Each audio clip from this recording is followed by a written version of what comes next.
Hi friends, I'm Abby and welcome back to my channel. Today I'm going to be chatting through all of the books that I read in the month of July. So I didn't read as much in July as I have been reading for the rest of the months of the year, but I found that I had some excellent quality in the books that I read. So I really enjoyed what I was reading, which is much more, I'd much rather have quality over quantity. So I read 5 books, which came to 2,437 pages. All 5 of the books were fantasy books. 2 of them were on the YA new adult range and 3 of them were adult. 1 of them was 5 stars, 2 were 4 stars and 2 were 3.75 stars. I just didn't feel like they quite were 4 stars, but they weren't 3 stars either, so they were just on the cusp of 4 stars. I finished 2 series, I continued in 2 series, and I started 1 new series. So I'm very, very happy with what progress I made on my series as well, because that means my on the go is down to 27, with I think only 8 that I can continue on in now. So I was very, very happy with the progress that I made with that. I'm working through completing series. So getting into the details of exactly what I read. So the first book that I finished in the month of July was Spyglass by Marie V. Snyder. This is the 6th book overall in the Chronicles of Ixia, but the conclusion to the Glass series. And this was my favourite one in the series, in this continuation trilogy. So if you don't know, the Chronicles of Ixia are made up into 3 separate trilogies, and so I'm sort of viewing them as 3 trilogies that make up this overarching world.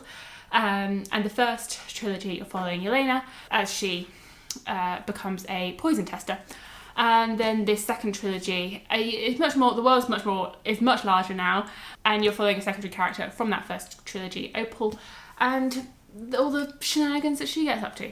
And I found the first 2 books were fine. The writing, Marie V. Snyder's writing style is very addictive. It's very compulsively readable. You just want to keep reading. But it felt as though the plot was a bit meandering, as though she didn't exactly have a plan of where it was all going. Whereas this felt like it was plotted and there was a purpose to where it was going. It felt like the book had a drive. So I enjoyed this one the most out of the second trilogy. I've been buddy reading these books with Fish from Books with V and our friend Sam. So we've all been having, it's great buddy reading them. They're such lovely people to buddy read with. I will say I'm not too sure on the love interest in this series and the person that she ends up with in the end. It's I don't really even know how to address it, but it sits weirdly with me. The next book I read was She Who Became the Sun by Shelley Parker Chan. This is a new historical fantasy release that is inspired by the Ming Dynasty in China. And it is very historical focused. It's very much a hint of fantasy with a big focus on the historical influences. So I read this with Angela from Literature Science Alliance. We were both oh, we've both got this arc. Oh, we both should read it together. So that's what we did. And I think we both really enjoyed talking about the book together, and I found that it was great having her thoughts, and it sort of made me think more critically about the book and think about things as I was going along. So it definitely added to the experience reading with her. And so the premise it's the rise of a legend, really. The book starts off and it's quite a dark first chapter, because you really see the hunger and the depravity and the desperation that people are going through at this time in China, or in this fantasy China.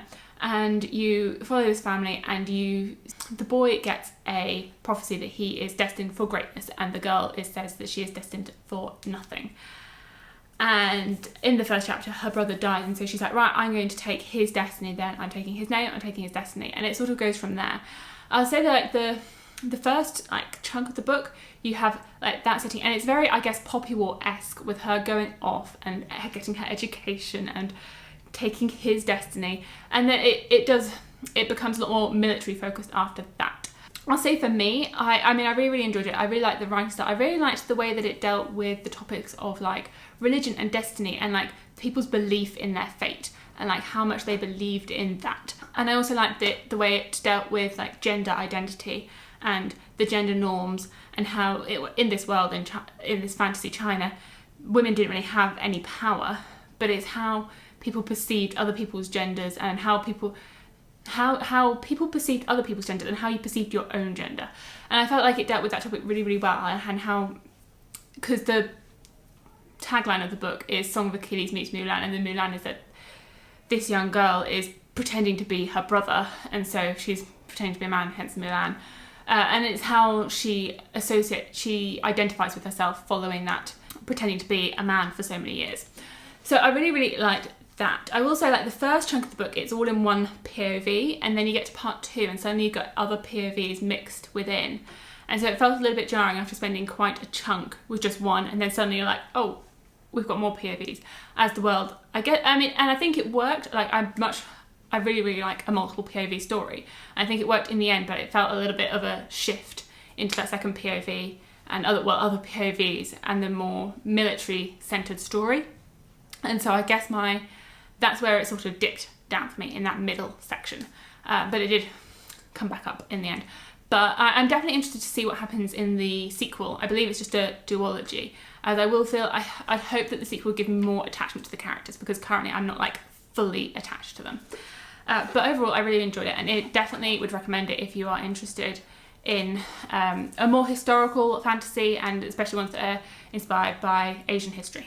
The next book that I read was my favourite book of the month, and that was Jade War by Fonda Lee. If you've seen my birthday book haul, I was gifted this by my lovely friend Charmaine, and if you saw my face when I opened this package, I was like, oh. And then I was like, I want to read this right now, and that is what I did. I did read this right now. I read it straight away. Oh, it was so good. So good. Like, I really thoroughly enjoyed this. And so I read Jade City back in October, and I've only just got to this, and actually I was fine. I felt like I was a bit nervous going into it, because I was like, it's been a little while since I read the first book, but actually it was fine. Like, I got into this no problems at all. I was right back in with the characters. I was absolutely like fine, just diving straight back into it. When I was reading this, I was like, this is why I love reading. I love this so much. Like, I was just so attached and addicted, and like, I was just like, I mean, I wouldn't say it's the most fast-paced book, and I will say, I've heard quite a few people say, oh, if you go from Jade City to Jade War is like the next level. And I'd say it's definitely a level up from Jade City, because the world has expanded, but I wouldn't say it's like super fast-paced or anything. It's Jade City in that same style, but just like expanded in a bit more. So I thoroughly enjoyed this. I really like all of our perspectives that we are following this. I just really enjoy seeing their perspectives, and like Hilo and Wen and Shay and Andon. Like, I really like that. I really like the expansion that we get in this, because one of our characters is now in another part of the world away from Kokong, and so I really like seeing that other side of the world and seeing what was going on over there and seeing that perspective. I definitely like how everything expanded and you sort of started to see more of what was going on. Again, I mean, I think this book, the series is described as The Godfather and fantasy mafia. So definitely, like, I just love the politics and the like machinations that go on between these two warring families that are fighting over Jade. And I just find it so interesting. Again, I would have quite liked, because all of our perspectives are all from one of the clans, and I would have quite liked maybe a perspective from the other clan, just to be able to see exactly what was going on in their heads and like what they're thinking. Because in our heads, in the perspective of these characters, that clan is bad and they want to take that clan down. But so part of me wants to know what's going on in their heads that we don't see, because we're only focused on this clan. But overall, I thoroughly enjoyed it. I had so much fun reading this, and I would strongly recommend this series. I saw yesterday, this has like under 5,000 ratings on Goodreads. Come on. Like, it's really good, and I would strongly recommend it. Continuing with my buddy reads, I then read A Master of Jinn, and I read this with Sam and Katrina. I don't think Katrina actually finished it. I think she fell into a bit of a reading slump, but me and Sam both read it and enjoyed it. I think Sam liked it a little bit more than me, but A Master of Jinn by P. Jenny Clark. So this is the first novel in the Cairo universe. So it starts off with A Dead Jinn in Cairo, and then you have The Haunting of Tramcar 015, and those are both novellas, and this is the first full novel in that world. And I will say, like, I love the world. I love the mythology and all of that. I love that. I love because it's set in Egypt, and you have this Egyptian mythology. It's the same sort of mythology that you get in the David Bad trilogy, and the David Bad trilogy is like one of my favourites of all time. So I just love that influence in books, and I would love to read more books with this Arabian inspired influence. Like it just, I don't know, I really, really enjoy it, and I really enjoy like discovering more and more about that mythology. So if you have any recommendations of that mythology, then let me know, because I definitely want to read more of it. I will say, for me, the book was a lot of fun. It's a lot of fun. In this world, it's like real world Cairo, except that there are now jinn and mythical creatures that have been able to come over to our world and are living alongside humans. But you have the exact same like historical, it's set in like the 1900s, you have like the historical real world things that are going on, but you also have this magical element. And so I really like that setting. I like our character, who is an magical investigator. I really like her, she's very spunky. But I probably would have liked a bit more time maybe with the characters, as opposed to, it felt, trying to think about it, for me the pacing was a little bit off throughout the book.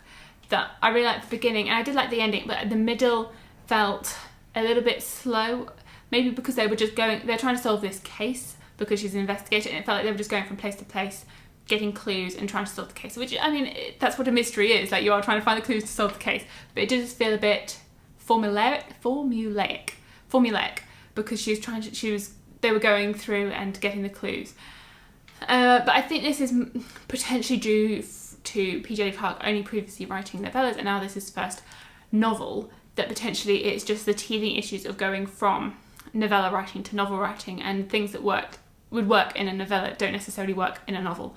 But overall, I really, really liked it. I did guess who the big evil was quite early on.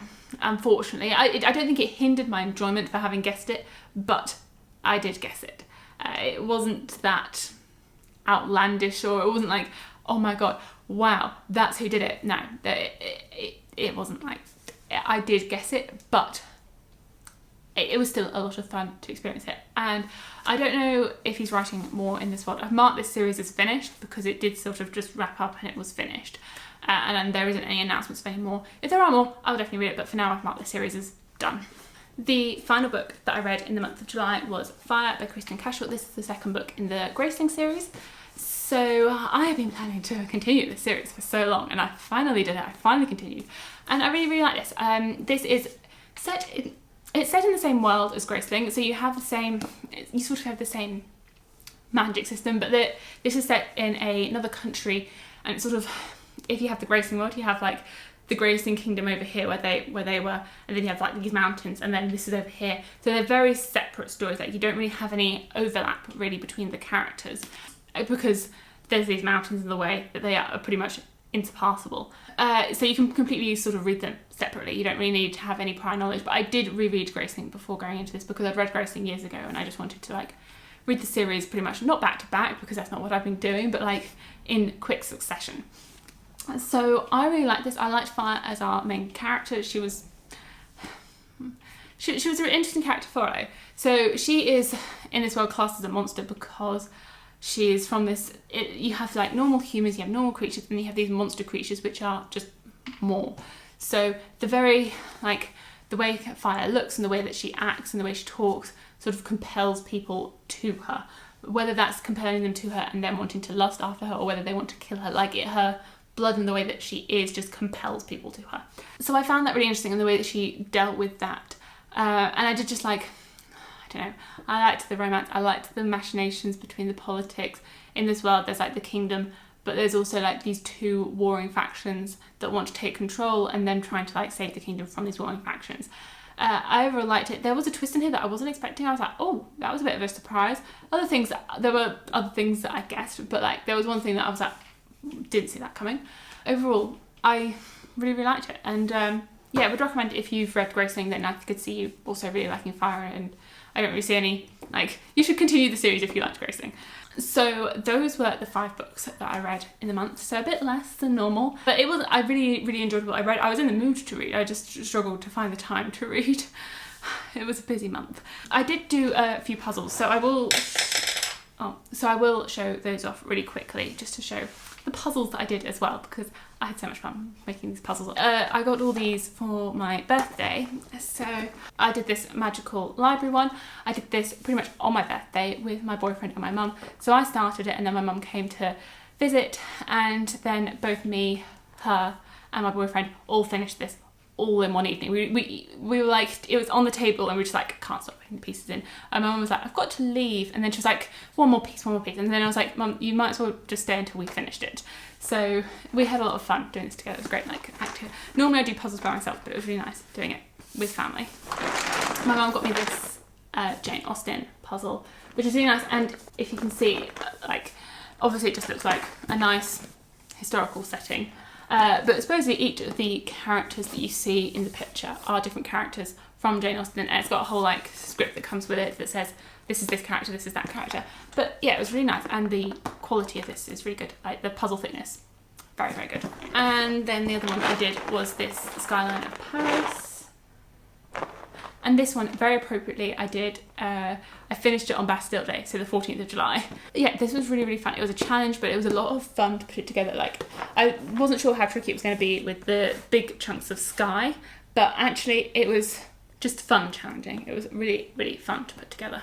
And then the final one that I'm still working on, I mean, this is going to be going, I mean, it's going to keep going and going and going because it's a big one. I'm doing this 6,000 piece puzzle currently that my boyfriend got me. It's right here next to me. I have a long way to go.